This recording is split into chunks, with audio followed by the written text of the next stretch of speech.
recording. Okay, over to you, Francis. Hello, everyone. Welcome to the 67th webinar on the Secret Teachings of All Ages by Manly P. Hall. This webinar series, where am I at here? Let me get back to where I'm supposed to be. I thought we were there. Okay.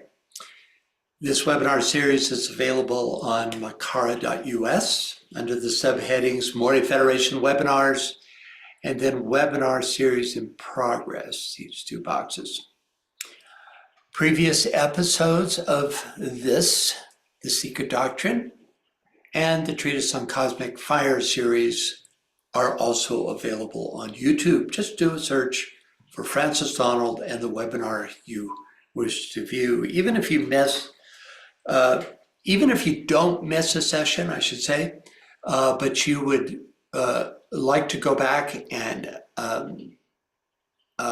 go over some of the material to study it more closely, you know, the pause button, which you can't use in a live webinar, can be invaluable for gaining a better understanding of the material. So even if you show up every time, it can be useful for that in that way. Yeah, you can also join any of these webinar series, including Dwayne's series, Awakening the Higher Mind, right up here in the upper left-hand corner of the Maori Federation webpage. Okay. Now, if you actually go to the web page, you'll see the updated dates. That was a screenshot in apparently December, but we do keep that posted on the Maori Federation website. But it is still the same. Oh yeah, it says December here, but it's the same for though, right? Right, exactly. The same for the same place with the current dates. Right, yeah, okay. Okay, so we are currently in what I think is a really fascinating chapter, which is interesting because I almost skipped it. The first time I even thought about skipping a chapter because this, what's called the Bembine Table of Isis, also known as the Mensa Isiaka, was actually, it's not an Egyptian artifact. It was made, in the 1st century after Christ. But what I discovered when I kept reading the chapter is that it's its own world. It has deep significance within its interrelated within the figures of the Mensa Isiaka. So then I kind of re-engaged with new interest and was glad I did. So we began our last session by finishing our study of the long quote from Athanasius Kircher's Oedipus Egyptiacus, which accompanies the illustration of the table, where we learned about the 4 main Egyptian hierarchies, including the symbols that the gods of these hierarchies have in common, such as the Ankh, scepter, and was stick. You'll find these in all the Egyptian hierarchies, as well as features that were unique to each of the 4 groups, such as in the Ogdoad of Hermopolis, where Nonet was often depicted with a serpent's head and Nun with a frog's head, which are unique to this one Egyptian hierarchy. We then took a look at Egyptian temples, which were unparalleled in size and in the scope of their influence in the ancient world.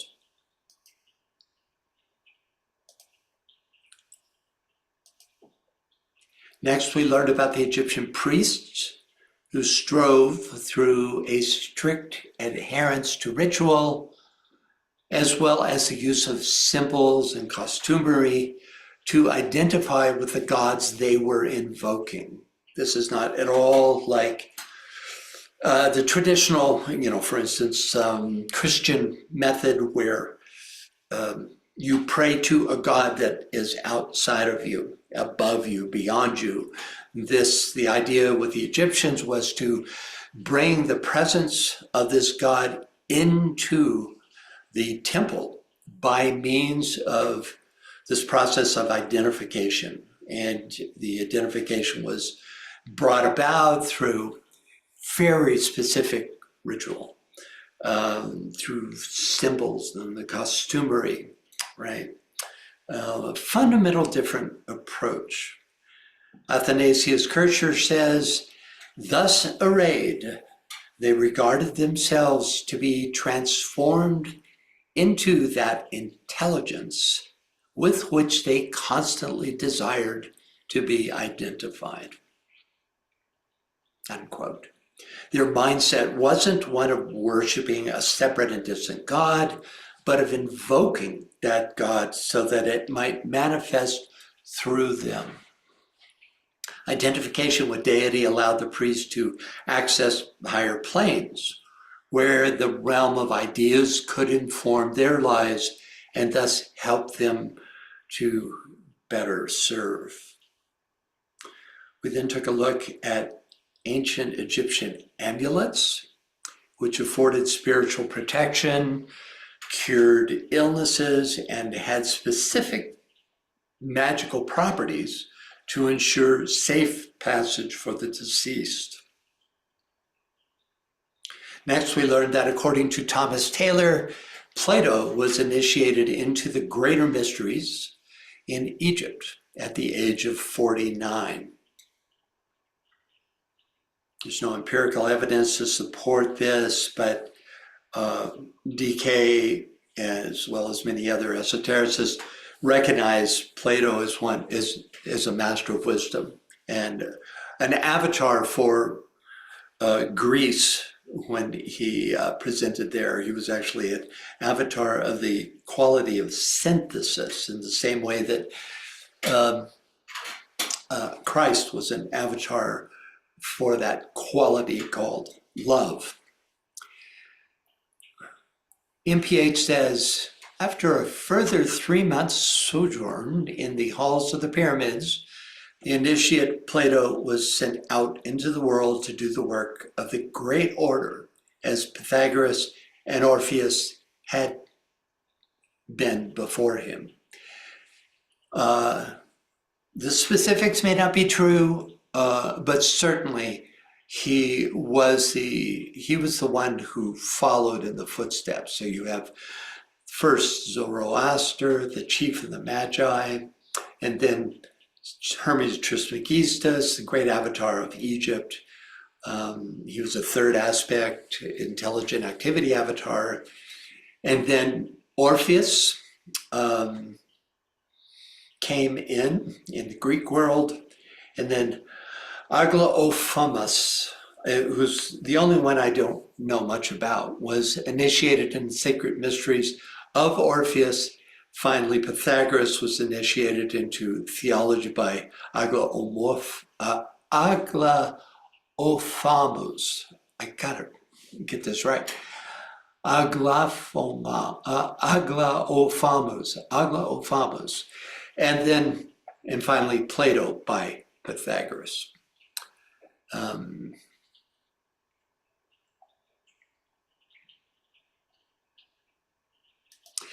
Then after a long description of how the Mensa Isiaka was discovered, this great singular tablet, where it traveled over the centuries, its proportions and metallurgical composition, finally MPH gives us a paragraph on Kircher's analysis of the content of the Mensa Isiaka.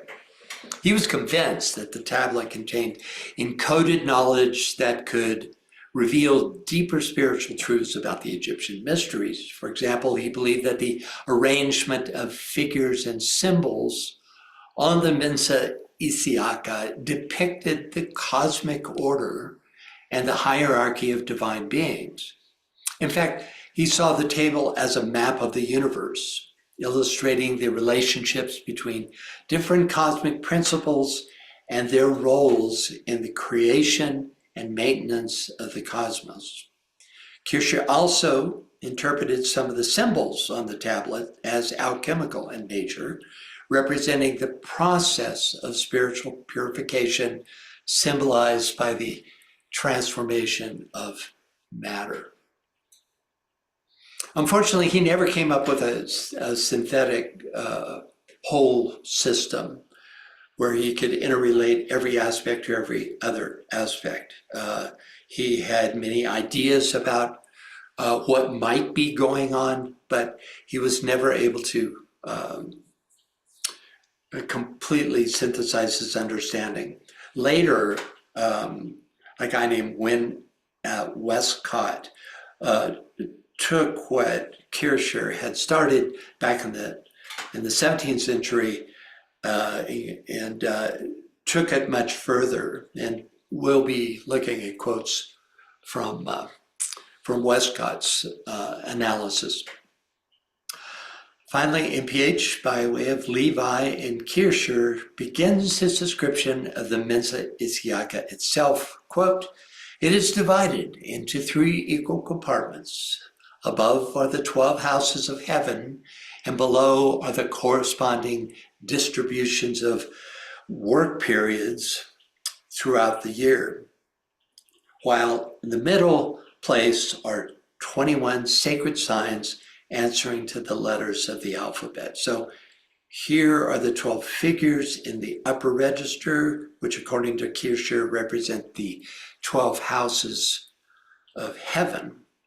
There are also 12 figures in the lower third of the tablet, which according to Levi represent the, quote, corresponding distributions of labor throughout the year, meaning the nature of human labor associated with each zodiacal house. Here are the upper and lower registers in proximity and how they relate to each other. Francis? Yeah.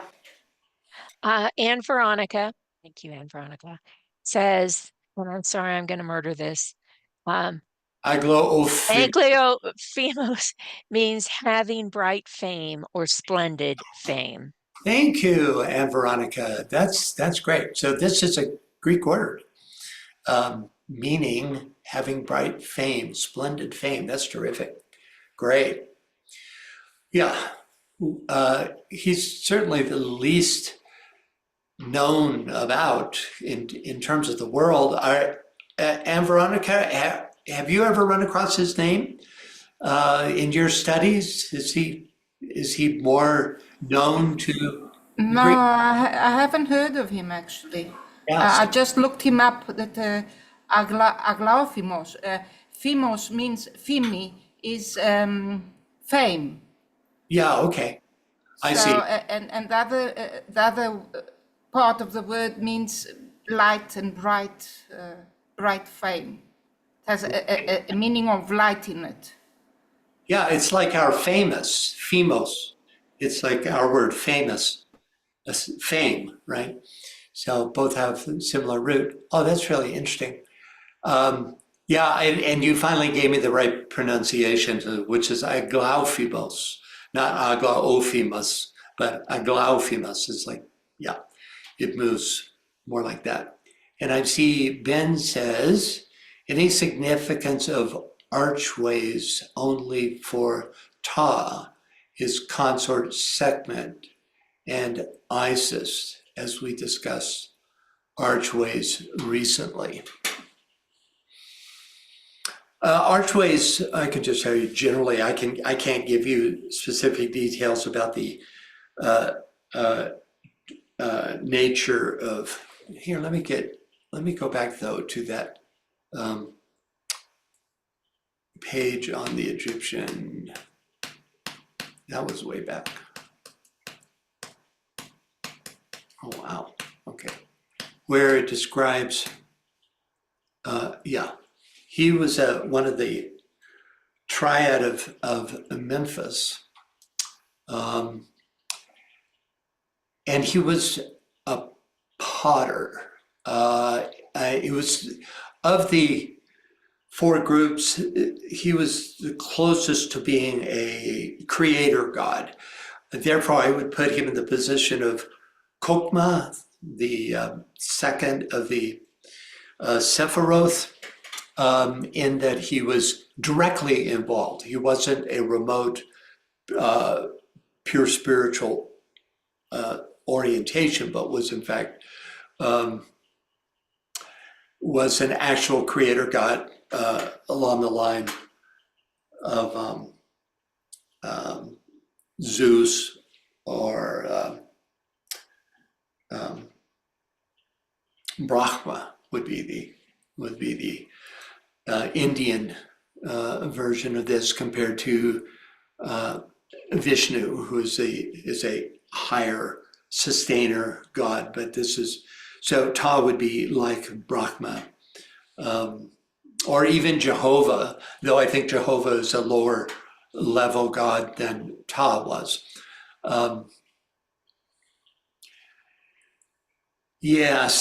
Sekhmet, Sekhmet was a very first-rate goddess. She brought the will aspect in. I don't know too much about Nefertum. Interesting, Nefertiti probably named herself after this god. But back to your question about the archways. Archways always suggest the entrance between planes, right? The portals between one plane and the next. So the archway for Ta would be the etheric realms, and the archway would exist between the etheric, where such a being as Ta would initiate his creative process, and the lower quaternary, where that process would actually take form. Right, so he's creating the archetype, which is also represented by Uranus. Those higher archetypes that we aspire to conform to or to regain. And that's about all I can do with that. Sorry, because I'm not an Egyptologist, but good question. All right, let's get back here. I'm going to go out and then come back in. Let's see.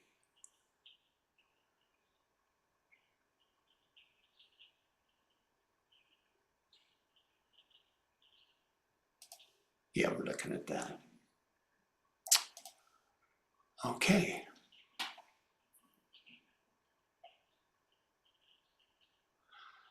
So finally, and I encourage you to keep asking questions and making comments about any of this material. It's always more interesting to have a dialogue, than a monologue. Okay, so finally, Levi tells us that the middle register, shown here, contains 21 sacred signs answering to the letters of a mystical alphabet. And that, well, he may have been referring to a higher form of alphabet, but the 21-lettered alphabet that we know of is the Hebrew alphabet, which is definitely directly related to the numbers 21 and 22. I say that because 0 is associated with Aleph, the first, meaning that it's numbered up to 21, but starting with 0. When we then learned about the seated figure in the middle of the central section, called the pantomorphic IYNX, emblem of universal being and corresponding to the Hebrew Yod, the unique letter from which, according to MPH and probably Kircher, all other letters were formed. The IYNX, we're then told, is, quote, encircled by the Ophite triad answering to the three mother letters of the Egyptian and Hebrew alphabets. Ophite refers to serpents, which we see on either side of the enclosure.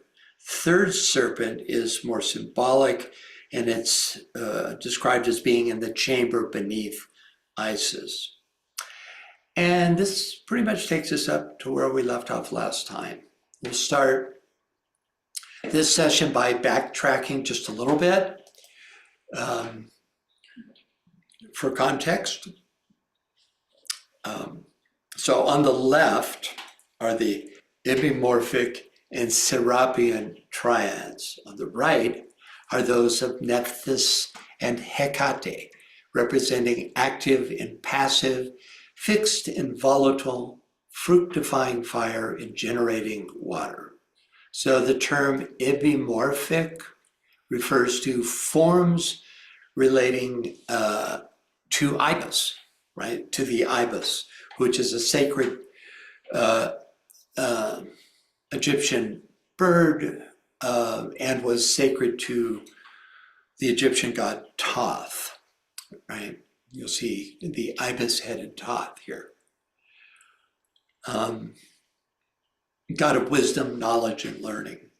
The two gods most associated with Thoth in actual Egyptian theogony, as opposed to what we find within the Mensa Isiaka, they're really two whole separate cosmic orders, right?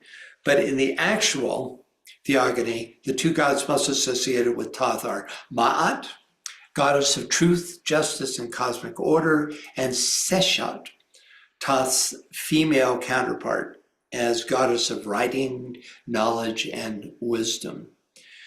However, these three are not a traditional trinity. You don't see them depicted in the same place and referred to ever in Egyptian writings as a trinity. In fact, there is no recognized quote unquote epimorphic triad in Egyptian iconography. It's a concept related specifically to the Mensa Isiaka. Nor is there a traditional Serapian triad, though in contexts having to, this is Serapis, having to do with resurrection and the afterlife, Serapis is often found in the company of Isis and Harpocrates. But that's sort of beside the point. That is to say, this has to do with Greco-Egyptian, Greek and Egyptian iconography, right? Not with this system that was developed within the Mensa Isiaka, which we'll be exploring in a little bit. Nephthys, also mentioned, formed two triads, depending on context. What I'm doing is exploring the gods that appear and are recognized as being within the Mensa Isiaka, and we're first looking at those in their traditional Egyptian role. And so in that role, Nephthys, sister of Isis, formed two triads depending on the context. As part of the great Aeneid of Heliopolis, Aeneid meaning 9, she is often associated with her sister Isis, together praising her brother Osiris. So you see them here. There's Isis in the foreground and Nephthys in the background. Very interesting goddess. I actually did a presentation on her once at the conference. She had a Christ-like role in that she would cast out her net. She's also associated with Neith, Neith, and literally save mankind from the waters of matter, right? So there's this idea of casting the net didn't start with Christianity. The other triad that you see her in is with Set, her consort, and Anubis, her son, in some myths. So here she is with Set, In Greek mythology, Hecate, see what we're doing is exploring the triads that MPH just mentioned as being part of that central panel of the Mensa Isiaka. So Hecate in Greek mythology is a goddess of magic, witchcraft, and crossroads. She's often associated with the triad of goddesses known as the triple goddess, depicted here. This triad represented the three phases of the moon and the stages of a woman's life: maiden, mother, and crone. But this is important. These represent traditional Greco-Egyptian relationships, which are not depicted in the Mensa Isiaka. I mean, you have to carry forward some of this meaning in your understanding. So from the perspective of the Mensa Isiaka, let's look at the statement again. On the left are the ebomorphic and Serapian triad. So here's the ebomorphic, and here's this supposedly are the Serapian triads, but it's not. This we'll get to that. This is the actual Serapian triads. Okay, but I'm getting ahead of myself. On the left are the ebomorphic and Serapian triads. On the right are those of Nephthys and Hecate, representing active and passive, fixed and volatile, fructifying fire and generating water. So each pair of triads represents energetic opposites, with Thoth and the solar Serapis representing the active, fiery, volatile aspect, and Nephthys and Hecate representing the quote, that would be this triad, Nephthys and Hecate, representing the quote unquote passive, fixed, water generating aspect. These are the positive and negative poles that are equilibrated by the central figure. However, MPH, and this took me forever to figure out, but I finally got it. MPH got the locations on the chart of these triads wrong. In fact, the ebomorphic triad, this is the active fiery principle, is on the left, and the Serapian triad on the right. And the reverse is true for the Nephthys and Hecate, the feminine watery triad. So it's peculiar that he missed that, but he did. Here's what W. Wynne Westcott, who's going to be our authority during our interpretation of this Mensa Isiaka, says about this ibis-headed figure. Quote, actually, let's let somebody else read this. I'm already feeling like I'm talking too much. Could we get a reader, please? Sure, I'll start. Q is Ibimorphos, a male divinity with the head of the bird ibis. This is Hermanubis, the Mercury of the Romans, Hermes of the Greeks. Ibis head denotes deity of moisture. The tessellated chair points out the ever-changing states of nature, day and night, heat and cold, etc. The two crocodiles below the throne denote the evil powers of Typhon under the subjection of the ibis. Yeah, okay. So the Isiac Tablet of Cardinal Bimbo is the name of the book that we're going to be. It's actually really short. I've included it in the chat box. You could go ahead and make that available, BL. And if you're really interested in and it's absolutely a fascinating study, in the interpretation of these figures, you get the whole 9 yards. So we'll be quoting from it extensively, but not in full. You know, that would take more time than we have. But yeah, you can just click on that link and it will appear in in your browser online, and you can read it from there or download it. Okay. Next, each pair of triads in conjunction with the center produces a septenary, and a septenary is contained in the center. Okay, there are two triads depicted on either side of the central figure. We've already talked about that, triad 1, triad 2, but they're of opposite character, which, you know, in terms of balance actually makes sense, that you have a fiery and a watery on either side, you know, with the dominant fiery on the left.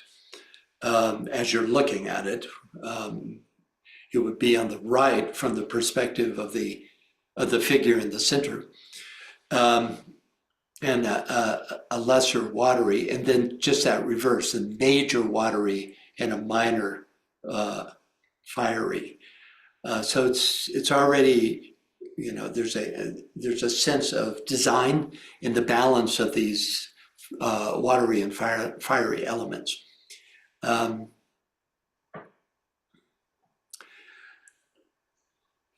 And it is philosophically sound to see each double triad completed by the central figure, symbol of the universal being. The two sevens, you see, 6 + 1 and 6 + 1, equaling 14, which was particularly significant in the ancient Egyptian thought, considered, because they considered any unity to be made up of 14 parts. For example, the afterlife journey through the Egyptian duat or underworld has 14 stages, or gates that talking about portals. Here's another example, you know, that the deceased must pass through to reach the afterlife, with each stage representing a different trial or challenge. That would be the outer version. The inner would be progressively more purified states of being that test the worthiness of the traveler. Egyptians were also keenly aware of the lunar cycle, having 14 days before, 14 days between the new and full moon, and again between the full moon and the new moon. And finally, the fact that Osiris, another symbol of unity, was cut into 14 pieces by Set, the personification of chaos. So this sum total, this 14 sum total, you could say is represented by these 4 triads in that central panel. MPH tells us that the central figure is also septenary, as shown here. See the 7 aspects there, or forms that make up this central reality. This would be much like the 7 Prajapati that issue forth from that Hindu unity that would be Shivic in nature. Finally, the 3 septenaries furnish the absolute number of the 3 worlds, as well as the complete number of primitive letters, to which a complementary sign is added, like 0 to the 9 numerals. So here are the 3 septenaries, the 2 triads on either side, with their 7th represented by the synthesizing central figure, and then that figure itself with its 7 components. In ancient Egyptian thought, the cosmos was seen as consisting of 3 primary realms. First, the sky, or heaven, was ruled by the sky goddess, shown here, Nut, and was the domain of the sun god Ra, who traveled across the sky during the day and through the underworld at night. Second, the earth realm, personified by the god Geb, shown here holding up the sky. This realm encompassed the physical world, including all the natural elements, plants, animals, and geographical features. Geb represented the stage for human activities and interactions with the gods.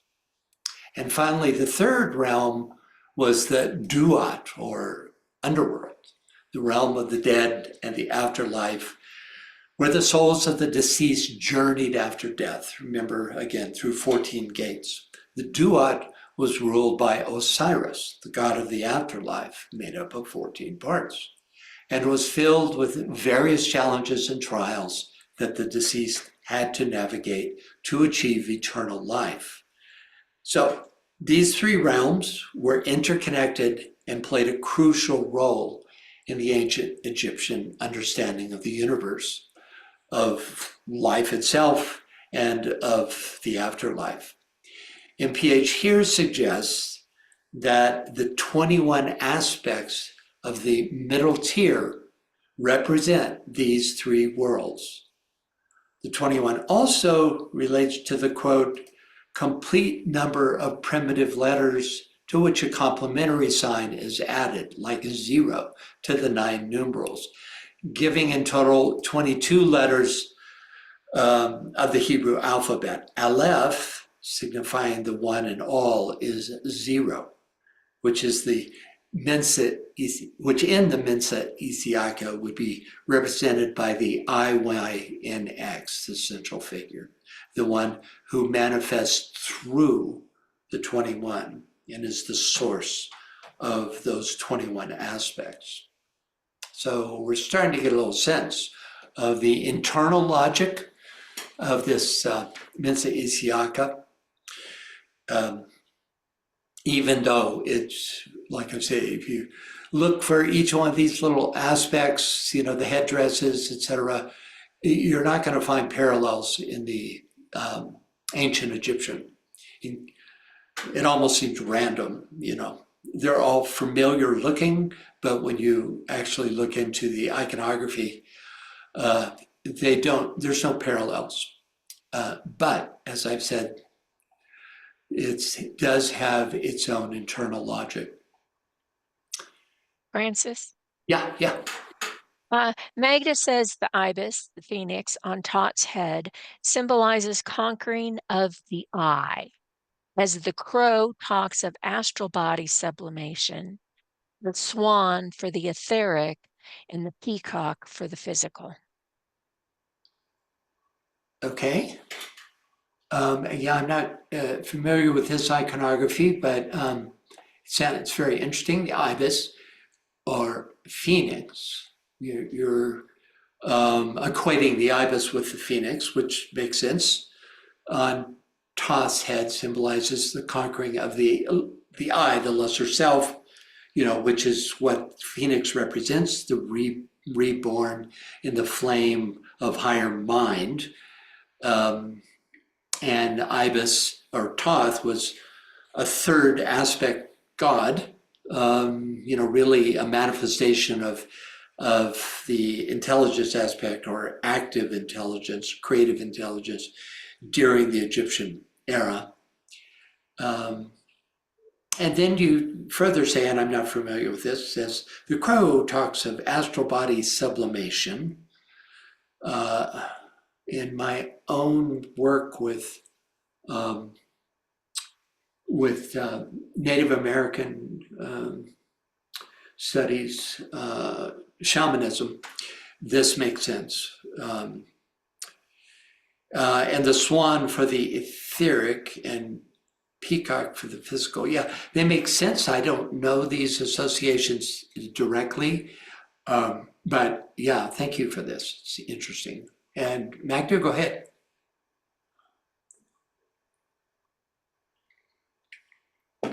Yes, these are birds, symbols of Rosicrucian traditions.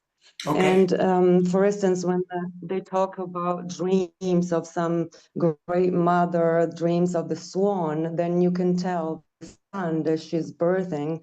I think this was, I don't remember which master, but anyway, she dreamt of a swan, and that means that the son received the etheric sheet of a very high degree, meaning a very sublimized etheric sheet, etheric body. That makes sense. And so the other bird too. Yeah, it's Rosicrucian symbolism. Okay, good to know. All right. Yeah, I'm glad for that insight into the ibis. That's quite interesting. It fits quite well. All right, let's see.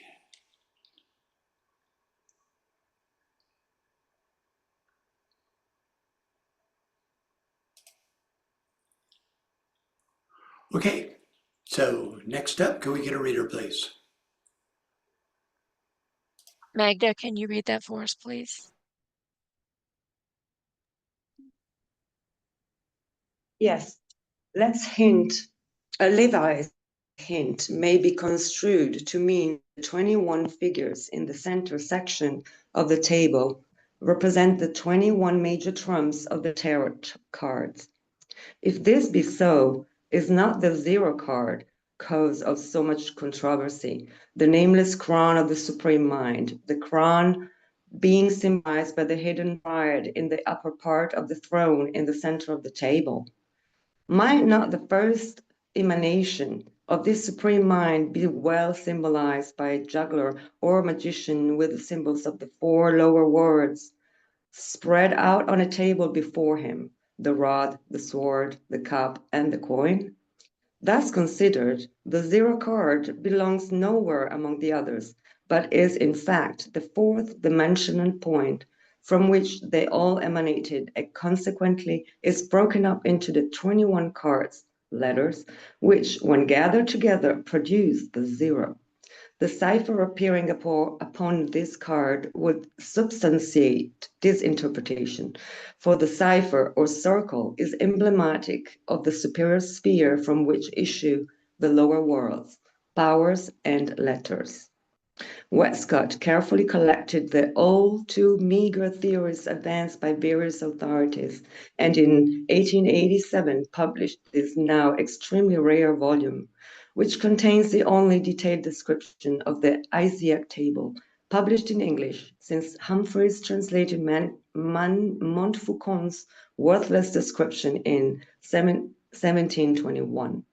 After explaining his reticence to reveal that which Levi evidently felt was better left concealed, Westcott sums up his interpretation of the tablet as follows. Thank you. Thank you, Magda. Okay, lot here. We'll take it bit by bit. First, Levi's hint may be construed to mean that the 21 figures in the center section of the table represent the 21 major trumps of the tarot cards, the hint being, talking about the zero and the 21 letters, which of course directly correspond to the numbering of the major arcanum. So Levi actually tells us in his History of Magic that the Book of Thoth was preserved in the form of the tarot. Quote, now this alphabet is the famous Book of Thoth, and it was divined by Coeur de Gibelin in that it has been preserved to our own day in the form of tarot cards. Next, if this be so, is not the zero card cause of so much controversy, the nameless crown of the supreme mind, the crown being symbolized by the hidden triad in the upper part of the throne in the center of the table? Okay, so here's Isis' throne, which at first glance has no apparent triangular qualities. But if we diagonally divide the inverted L of the upper part of the throne, a diagonal that is indicated by this point, the upper right corner of the small rectangle with the dog in it, we get a triangle, which might represent the hidden triad referenced by MPH. The idea then being that the lower quaternary is symbolized by the sublunary icons in the rectangle beneath the throne, which together with the rest of the central panel represent the 21 arcanum of the Tarot, all of which emanate from Isis as the central point, who, according to MPH, represents the zero arcanum. Thoughts, questions about this? This construct is philosophically interesting, but we have to ask, was this really the idea that was embedded in the Mensa Isiaka? I mean, maybe. There's no empirical proof of this connection. You know, the Tarot didn't come into existence until 1400 years after the Mensa Isiaka was created. So, you know, it's all speculative, but it does have interesting philosophical and numerical correspondences. Next,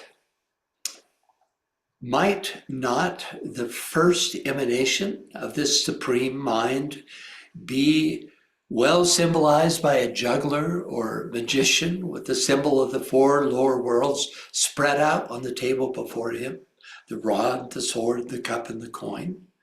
So the magician as the first emanation, connecting the higher realms represented by the zero of the Fool, and the lower quaternary represented by the four icons of the lower arcana, does seem to have a direct philosophical correspondence to the central figure of the Mensa Isiaka. In both, we have four icons in the lower square. See here, 4, 5, 6, and 7. And the diagonal dividing, diagonal dividing the throne is coincidentally even at the same angle as the two arms of the magician. Now, I think this is pure coincidence, but it's a funny thing about coincidence. You know, they can both be calling on the same esoteric inner truth without being directly related in an outer way. So that's one possibility. Certainly an interesting detail. Next. So, you know, even though you're not going to hold on to, you know, the specific details of what, you know, each of these items means, you can, I hope, gain a sense of the philosophy being shown here, you know, of the higher triad and the lower quaternary in both cases. Okay, next up, thus considered, the zero card belongs nowhere among the others, but is in fact the fourth dimensional point from which they all emanated, and consequently is broken up into the 21 cards, letters, which when gathered together produce the zero. I would say the zero produces the 21. The gathering together of them would require a transcendence to get back to the zero. But anyway, the correspondence being that the 21 figures in the central panel of the Mensa Isiaka are likewise emanations from the one universal deity in the form of Isis, whose staff, to carry the analogy a bit further, is the axis, there it's here, that connects the superior, terrestrial, and subterranean realms, the three Egyptian realms. Okay, thoughts or questions? You want to get into the conversation? That'd be great. Next, the cipher appearing upon this card would substantiate this interpretation. or the cipher or circle, is emblematic of the superior sphere from which issue the lower worlds, powers, and letters. Okay, so the cipher appearing upon this card is the 0 of the Fool Arcanum over here, which is represented by the Aleph in the Hebrew alphabet. From the Orphic egg of the Greeks to the golden Hiranyagarbha of the Hindus to the primordial egg of the Egyptians, ancient cultures around the globe, and I'm just also thinking that the Japanese have, their mythography has also this original golden egg from which the three descended. We're going to learn that in the Secret Doctrine in a couple of weeks. Ancient cultures around the globe believed that some form of cosmic egg was the source of all manifestation. Next, Westcott carefully collected the all too meager theories advanced by various authorities, and in 1887 published his now extremely rare volume, which contains the only detailed description of the Isiac tablet published in English since Humphreys translated Montfaucon's worthless description in 1721. Well, don't hold back there. Okay, so W. Wynne Westcott's book, entitled The Isiac of Cardinal Bembo, has fascinating detailed passages on the Mensa Isiac. It's really reading these that convinced me, left no doubt that though the figures in the table have only a cursory connection with the actual Egyptian gods, the figures within the table have a profound interconnectedness, which we discover in this detailed description of the central figure. So at this point, we'll actually dive into some more detail about these figures in the Mensa, now that we have a kind of framework for this.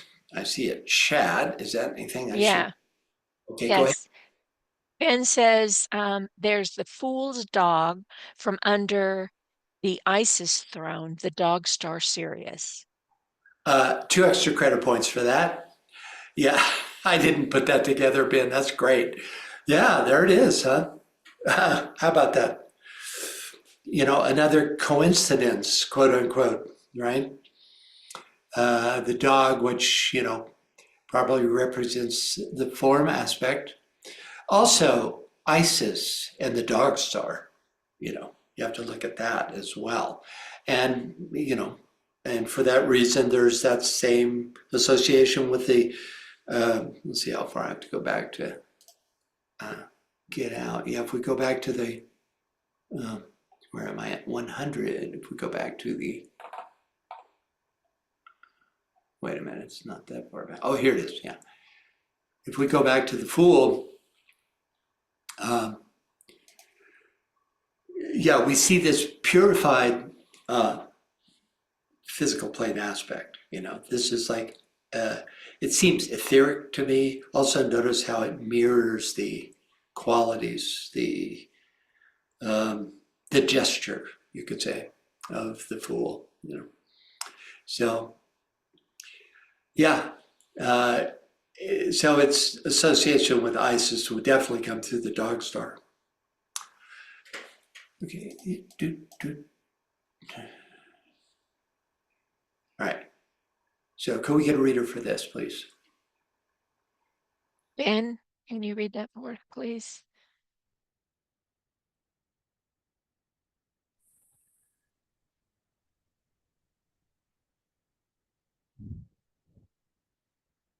In the center is placed the most important design, consisting of the Great Gate of the Gods, an architectural canopy over a throne on which is a seated figure. On the top of the canopy are shown diverging flames.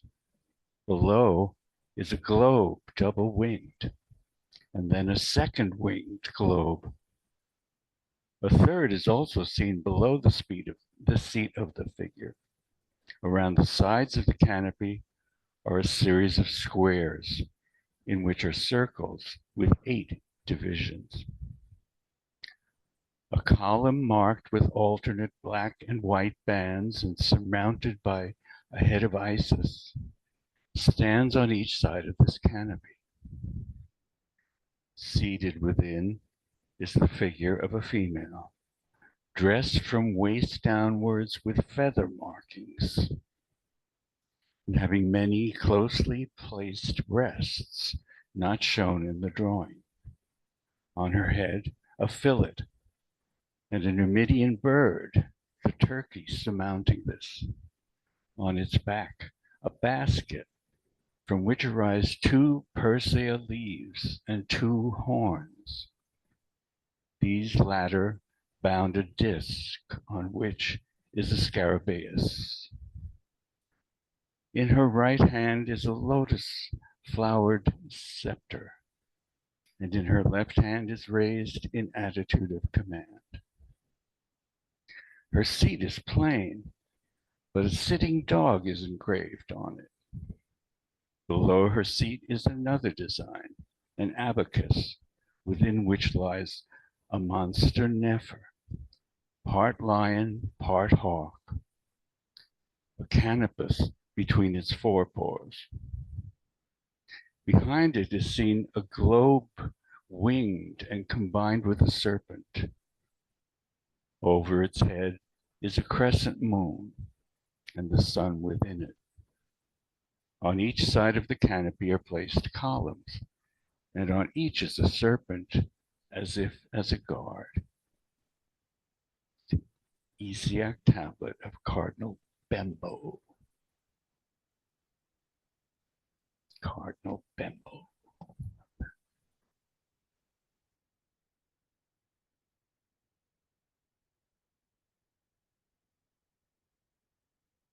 Marianne has her hand up. Francis, did we lose you? You got me back. Sorry about that. Okay, Ariane has her hand up. Go ahead, Ariane. Yes, I'm so sorry I'm late and I'm trying to get acclimated here. So this is a drawing or a tablet from that you're linking with the tarot cards. This figure of Isis, she also looks like Horus to me. Her face is like, and she has the horns and the disc. Yeah, her face has that kind of, I don't know, owl hawkish look to it. Not only the headdress, and then the staff is the lotus flower, I guess, of enlightenment, is like the rose that the fool is carrying. I'm just wondering, could you just say a bit about the tarot? I mean, as far as I know, and I've used it a little bit, it's a divination tool. Maybe they're beings that I read somewhere that there are actually beings assigned to help with the tarot and as a communication device with humans. I don't know if that's true, but I just those 2 cards are the Fool and the Magician are, you know, one of the others my life symbol. I always thought it was the Fool. Now more recently someone redid my name or whatever, and it seems to be the Magician. But at any rate, I'm interested in knowing what this is all about. Like, why are you presenting this, and why is Manly Hall presenting this at this time, and what are the links? What is the role of what is the importance or function of the tarot ultimately, and where does this come from, this tablet? I'm sorry if you've answered all that. Maybe you could just make a summation to reset this class, reset the room. Yeah, well, first of all, this chapter is about the Mensa Isiaka, which is here. Let me go out of this so you can see. I'll go back to the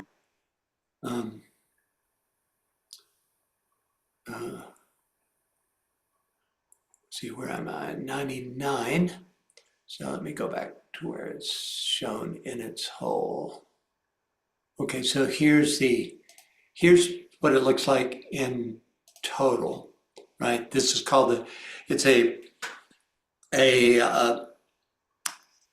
metallurgical wonder made up of a number of different metals that was created according to modern metallurgical study in the 1st century AD. It's not Egyptian origin, but it has its own extraordinary inner logic. And what we're doing is exploring this.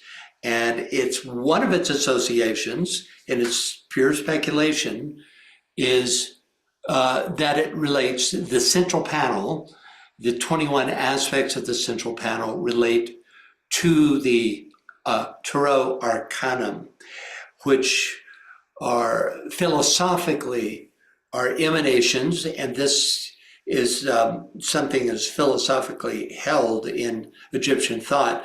Philosophically, in Egyptian thought was emanated from the central source, which was considered to be the like the central spiritual sun depicted on the head of Ra, right? That zero is or that sun-like shape is the zero of the Tarot Arcanum. So these arcana, these 21 stations, we're not getting into the divination. Any vehicle of truth will have a divinatory capacity, but it was not created for that process. I'm deeply interested in the tarot, but not particularly in its divinatory process. I'm interested in the interrelations of the qualities of these archetypes that are described in these 22 tarot arcana, right? Which, according to MPH, are shown or indicated in these 4 triads of the central Mensa Isiaka. So it is, as in terms of why MPH chose to develop this theme, who knows? There's a rough progression between the chapters, and this he felt was important enough to include. I think he does a completely separate chapter on the tarot itself, because it is a process by which it's a form, you could say, through which the ageless wisdom expresses itself. And that's what MPH has chosen to explore in this Secret Teachings of All Ages. Okay, now let me get back. Ben says, the 21 cards gathered in a higher dimension, like the yod containing all the letters. In the alphabet, we saw yod with Virgo Isis. Yeah, the yod way, it's peculiar that it's the yod that is chosen. I mean, from one point of view, it's peculiar in that it's one of the simple letters, the last, where's that letter, group of letters? Here, yeah. Okay, first of all, 199. Yeah, so it's down here, You would think if it's the source letter, it would be Aleph, right?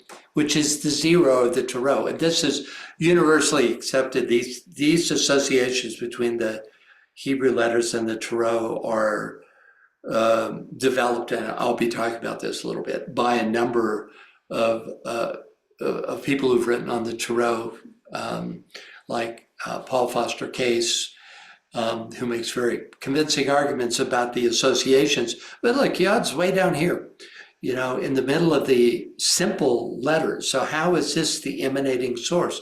But it's not held just by tarot people. You'll see this developed in my next episode of The Secret Doctrine, that it's also considered the source of the the Tetragrammaton, that the Yod was is the highest of those 4 letters. Yod, He, Vav, He, right? So, yeah, I need to find out more about that, but so it is. Okay, so we're here and here. Does that catch us up on chats? No, I'm typing one as I'm trying to talk to you. What I'm doing is adding the link to your series on sacred geometry that you did a couple of years ago, because you went considerably into the tarot there with the information that you presented on sacred geometry. So anyway, that's now in the chat. Okay, good. That's those couple of years have now become 5, Beal. Has it been 5? I thought it was more like 10, but Seems like 10 in some ways in terms of the way things have unfolded. But it was the first series I did. Yeah, I recommend it if you want to have a deep study of each number, 1 through 12. It's a good series for exploring that. Okay, so we read this. Okay, it is also by means of Westcott's book that explanations of the capital letters found throughout the tablet are explained. For example, there are 3 principal figures on each side of the goddess. Each triad, OQR, you can see they're highlighted in red here, on the left, and XYZ on the right, consists of 1 seated figure and 2 standing ones. Note that the O and Z are clothed alike. Wait a minute, no. The here we are. The O and Z, so the alpha omega of this central group are clothed alike. R and X, wait a minute. R and X next to the canopy have similar pedestals. See here and here. Wands and headdress. Canopies, wands, and headdress. Yes, indeed.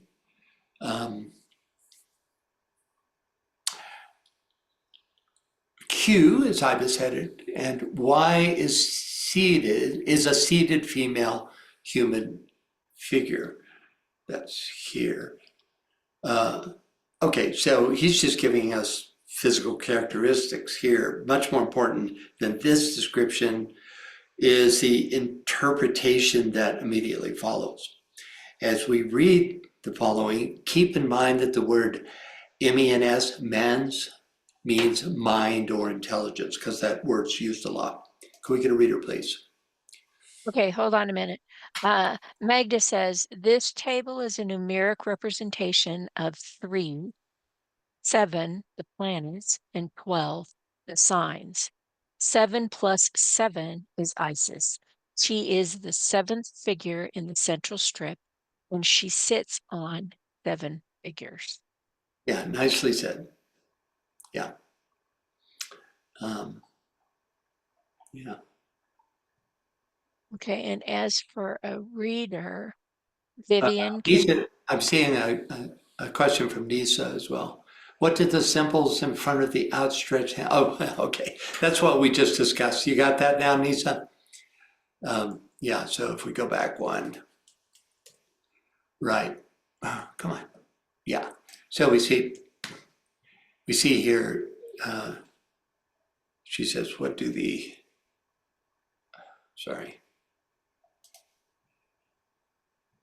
symbols in front of the outstretched hands of O and Z mean? We're going to get into that. These would be magical talismans.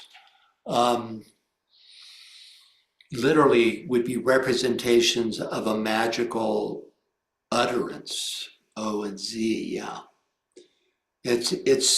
I'm really glad you brought this out though, because there seem to be, as does this figure in the central one in front of her left hand, seem to be that which is being sent forth by the left hand represents the intention of the figure, and this represents the content of that intention. Good question, Lisa. Thank you. Okay, let's see, get back to where we were. Got ahead of myself. Is this where we are? Wait a minute, I got lost.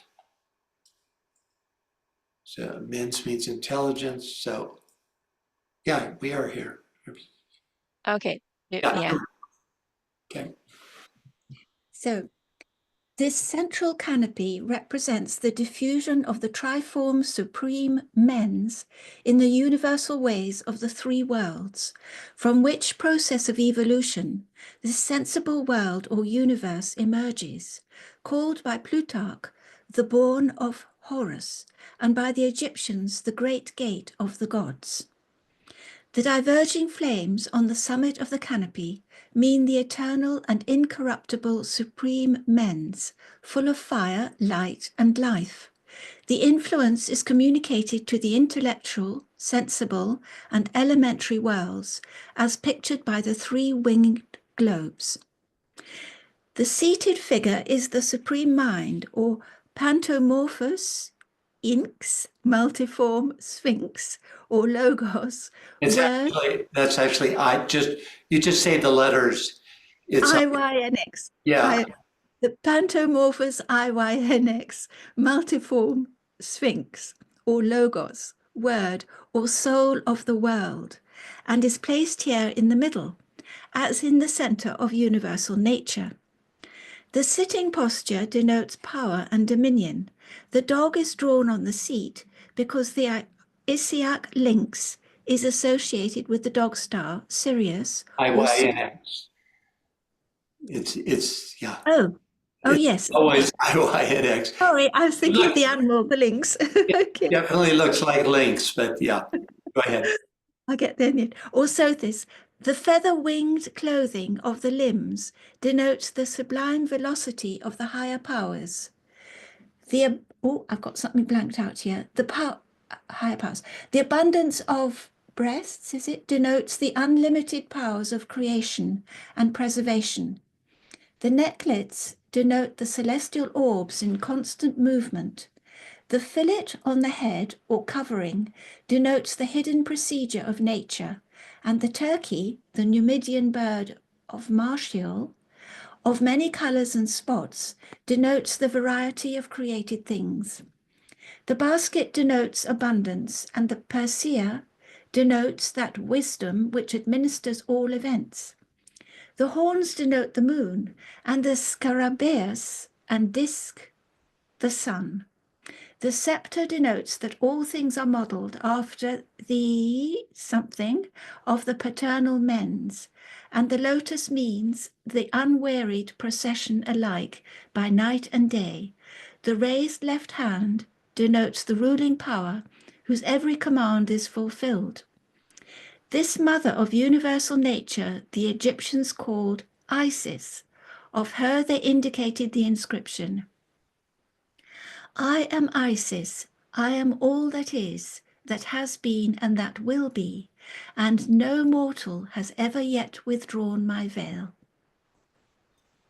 Yeah, so this is the soul of the world, and which is in keeping with the Egyptian philosophy about Isis, about that goddess in Egyptian theogony, right?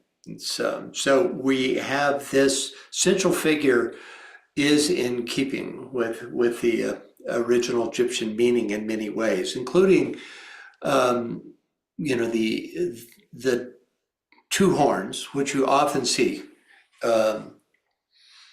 on Isis figure, on the figure of Isis. It relates her to the, She represents the third aspect of nature at its source. You know, she's the feminine counterpart of Thoth, the intelligence aspect in that way. And that nature aspect is represented by both sun and the moon. And the scarabus moves from one to the other.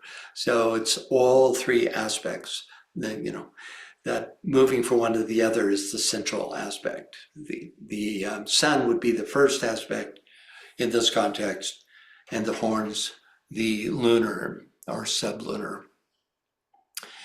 Yeah, so, you know, you could see we could spend the rest of the time just going back through this and talking further on it. But, you know, if you want to contemplate it, download the book and you can do a word search and find this section real easily. Okay, any thoughts or questions? Yeah, there was a follow-up from Nisa on her previous, your description. She wants to know if those images were like projected energies. I think so. Projected,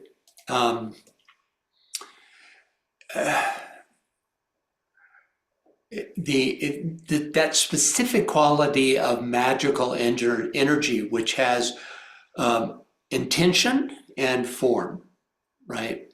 Or archetypal form. So that's my take on it. You know, it's not just a diffuse energy field, but is a very specific command that would be represented by these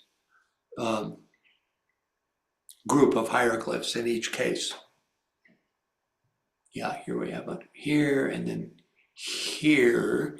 I think it's just down here because there was no room to put it right outside her hand. So, okay.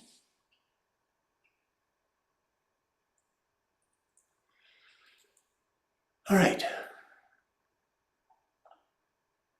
Finally, we have, after explaining his reticence to reveal that which Levi evidently felt was better left concealed, Westcott sums up his interpretation of the tablet as follows. So let's just go right into that. Can we get a reader, please? Yeah, I'll go ahead and read it. The diagram of Levi, by which he explains the mystery of the tablet, shows the upper region divided into the 4 seasons of the year, each with 3 signs of the zodiac. And he has added the 4-letter sacred name, the Tetragrammaton, assigning Jod to Aquarius, that is Canopus, K to Taurus, that is Apis, Thou to Leo, that is Monthta, and He final to Typhon, or is that He final to Typhon? Note the cherubic parallel, man, bull, lion, and eagle. The 4th form is found either as scorpion or the eagle, depending upon the occult good or evil intention. In the Demotic zodiac, the snake replaces the scorpion. The lower region he ascribes to the 12 simple Hebrew letters, associating them with the 4 quarters of the horizon. Compare the Sefer Yerzerah, Cap versus section 1. The central region he ascribes to the solar powers and planetary. In the middle, we see above the sun, marked ox, and below it, Solomon's seal. Above a cross, a double triangle, hexapla, the one light and one dark triangle superimposed, the whole forming a sort of complex symbol of Venus. To the Ibamorphous, he gives the 3 dark planets, Venus, Mercury, and Mars, placed around a dark triangle erect, denoting fire. To the Nephathion triad, he gives 3 light planets, Saturn, Luna, and Jupiter, around a light inverted triangle, which denotes water. There is a necessary connection between water, female power, passive principle, Binah and seraphic mother, and bride. You want me to read the reference? I apologize if I was to do this again, I would include this. I would just put the text below this illustration because it doesn't mean a lot without the illustration, you know. So, but we'll pick it up now as we go back through it. So, the diagram of Levi.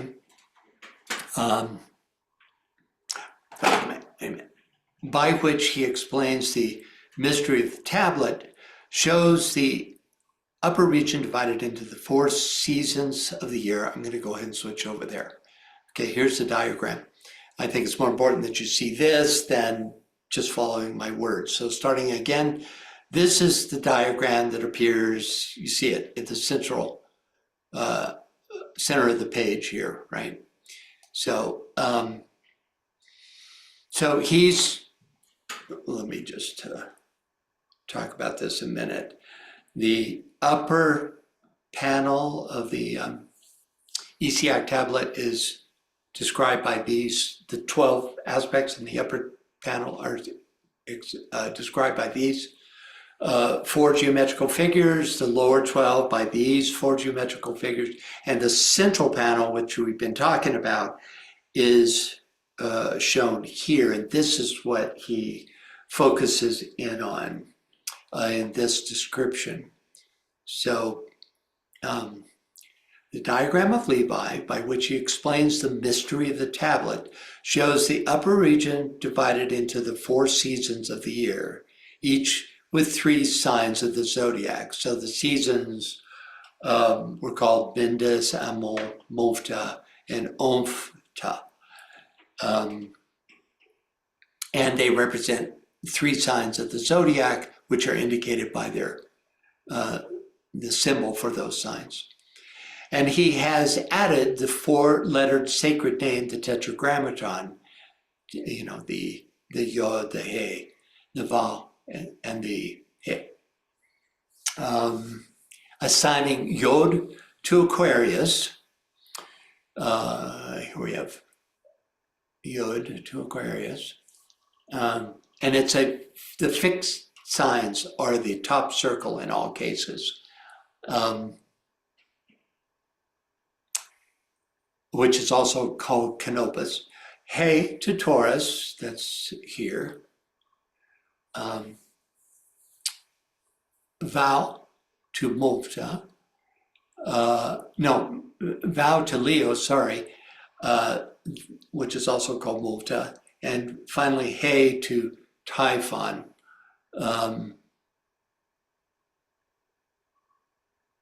Which is also called Omfta. So here's the reference explanatory diagram that appears in Levi's History of Magic, which is reproduced in the center of this page of the Secret Teachings. Here is the top register of the Isiaka with Levi's explanatory diagram above. I've repositioned the triangles to appear more directly above the relevant triad of characters. So literally these circles represent the figures that occur below.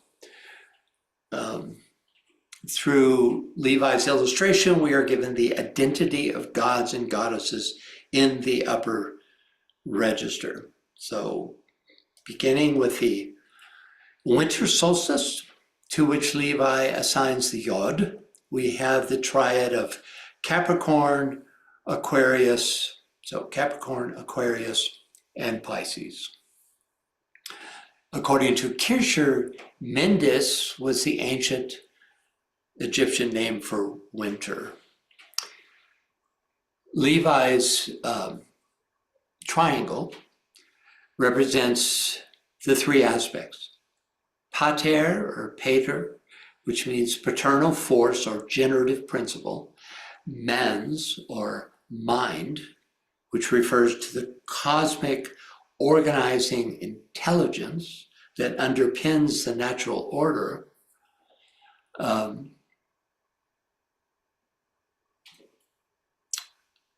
and potentia, or inherent potency, the dynamic creative force that brings ideas into reality.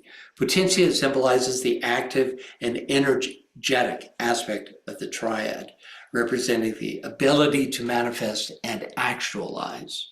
These three aspects can be found personified in all four of these triads that are shown here. So here's Kircher's description of the winter triad. Let's see, I was going to read this, but when Ben read it, I was able to follow along just fine with pointing out, which is my point here. So if we could get a reader and just read slow enough that I can point out the letters as we go along. Reader, please. Oh, we actually are out of time, but we'll read this one and then call it a day. Ariane, can you read that for us, please? Yes. In the first triad, S, the pater, V, the mens, or mother, and P, the potentia, from the triad of Mendes, the goat, which is seen on the altar M. This symbol refers to the fecundity of the earth, ready to nourish the germs of growth. It was customary to sacrifice goats at this season as an appeal for a favorable season. Capricornus, translated into the skies, according to the Greeks, refers to Mendes. P is male, and V a female, with tumid breast. Each carries a crux ansata, token of the apotropeum numen, or intercessory deity. These are symbolical of the active and passive powers of nature. Q and T are tablets, acting as amulets. Thank you. Ariane.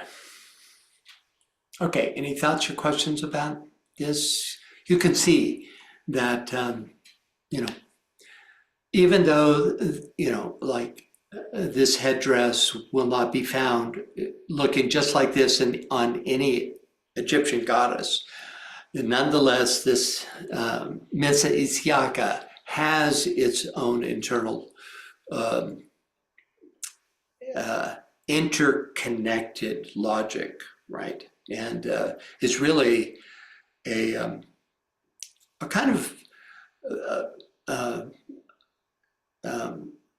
all-in-one. It's really almost like a miracle. There's nothing else like it. There's never been a metallurgical specimen found anything like this that is an instrument of the ageless wisdom, as I see it. So we'll stop there, pick up next time. Are the dates straightforward this month, Biel? Not really. Ariane has her hand up. Yeah, let's finish with Ariane and then go into the dates. All right, just quickly. So the goat is also a symbol for Capricorn, the lower aspect at the base of the mountain. So it seems like it's also symbolic of overcoming one's lower aspects in some important way. And the goat is looking directly at the figure, almost as if the figure sacrificing it has a relationship to it, while the figure is looking elsewhere. So it seems to be like in a hierarchical image about evolution. that one has to sacrifice the lower to the higher. Yeah, I think that's a good analysis. You could say in a way they're the same, you know, that this is the form nature of this pater, this Capricornian archetype, right? That you see the Uraeus here indicating this, the higher knowledge. And that this inner being, you know, we think of it as the soul, it's ultimately the monad, and with that it must sacrifice its lower self, you know, as it reaches the mountaintop, you know, where the goat has been climbing. That's the animal that represents, you know, that transcends the sheep of the plains.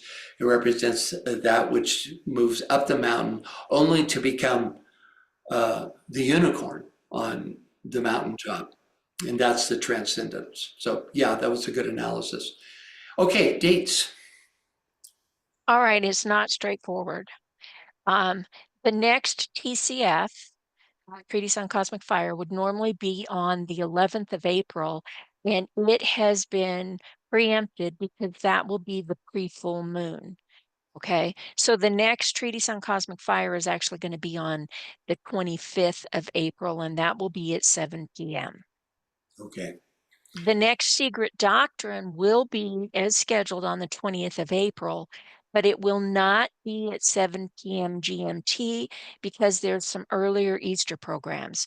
So it will start at 8:30 GMT on the 20th of April. So we'll be an hour and a half later starting for the Secret Doctrine, just for that one day. And then the next Secret Teaching of All Ages is right on schedule for May at 7 p.m. Really? I thought because of the conference that was getting preempted, but Oh, oh, oh, oh, oh, oh, oh. no, yeah, I don't think we're having it. I don't think we're having any May programs. You know, you may be right. I'm sorry. Let me verify that. Yeah, I think by the time we get to May, all bets are off. Yep, you're right. You're right. Well, that one was postponed. I mean, it wasn't it was canceled. Yeah, So sorry about that. The no next problem. Secret Teaching of All Ages is going to be 1 June at 7 Yeah. p.m. So this, And we have that conference the right. second and third week of May. So I hope to hope you see all you are, there. yeah, hope you all are signed up. I think it's going to be a goodie. The I don't really know much about the main conference, but I know that both the rayology uh, and the esoteric astrology pre-conference, that there's going to be really good material. So you'll want to sign up and check it out. It's yeah. So my plug for the conference for sure. BL and I will both be presenting in actually in both of those pre-conferences. Okay, you all, thanks very much for attending. And so looks like our next connection will actually be the Secret Doctrine, since we're skipping the TCF webinar on the 11th. Am I right on that? Well, that's true, but you're the one doing the free full moon on the 11th, Oh, right? yeah, okay, yeah. I see that sort of as another thing, but yeah. So next thing is the pre-full moon, and then this Secret Doctrine following that. So if you get confused, just check out the calendar. This would be a real good month to check out the calendar on the Moray Federation website. Okay, much love to you all. Thanks for attending. I really like this material. I wish more people were aware of it, because I think they would be interested, but there you have it. Okay, thanks, BL. We'll see you next time. Bye, everybody.